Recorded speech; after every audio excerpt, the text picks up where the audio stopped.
La parole est à Madame Sonia Lagarde. Merci, Monsieur le Président. Ma question s'adresse à Monsieur le ministre des Outre-mer.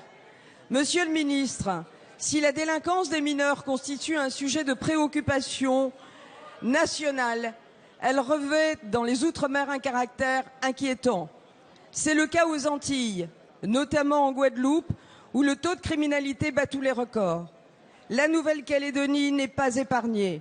Sur la seule ville de Nouméa, plus d'un délit sur deux est commis par un mineur sur fond d'alcool et de cannabis. Une partie de notre jeunesse est en rupture avec notre société. Dès lors, il y a pour l'ensemble des responsables politiques locaux et nationaux une exigence à travailler ensemble pour apporter les réponses les plus adaptées.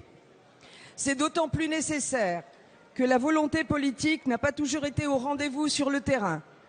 Vous avez accepté d'étendre il y a quelques jours les pouvoirs des polices municipales afin qu'elles puissent enfin verbaliser l'ivresse publique, mais d'autres pistes doivent être explorées.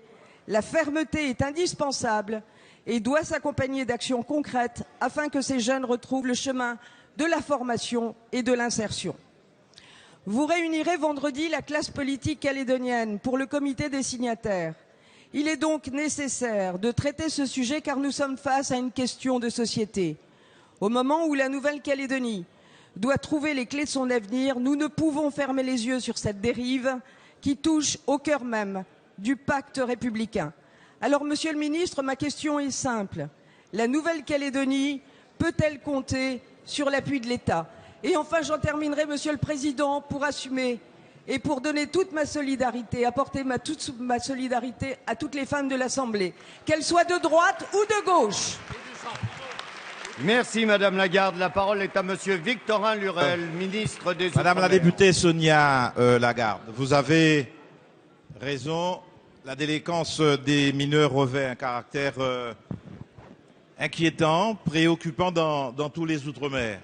Le ministre de l'Intérieur, Manuel Valls, reste totalement mobilisé sur cette question et sera très bientôt en voyage officiel aux Antilles Guyane, aux Antilles, à Saint-Martin, en Guadeloupe et en Martinique sur cette question-là.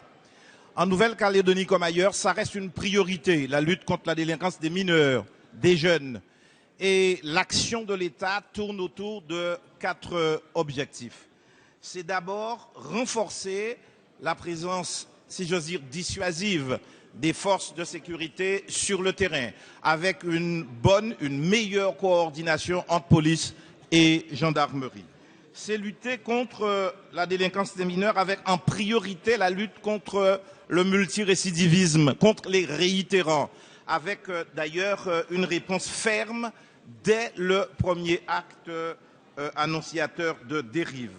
C'est enfin poursuivre la lutte contre le trafic de stupéfiants. On sait que c'est particulièrement important dans nos territoires. Et enfin soutenir les efforts du gouvernement de Nouvelle-Calédonie en matière de prévention des conduites addictives. Vous évoquiez l'arsenal de moyens qu'il convient de déployer.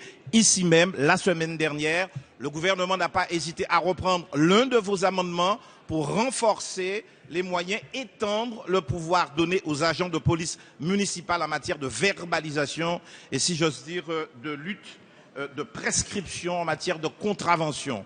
Eh bien, nous irons plus loin puisque vous faites une proposition de créer un observatoire de la délinquance avec une meilleure coproduction de la sécurité par la Nouvelle-Calédonie. Eh bien, le gouvernement souscrira et soutiendra cette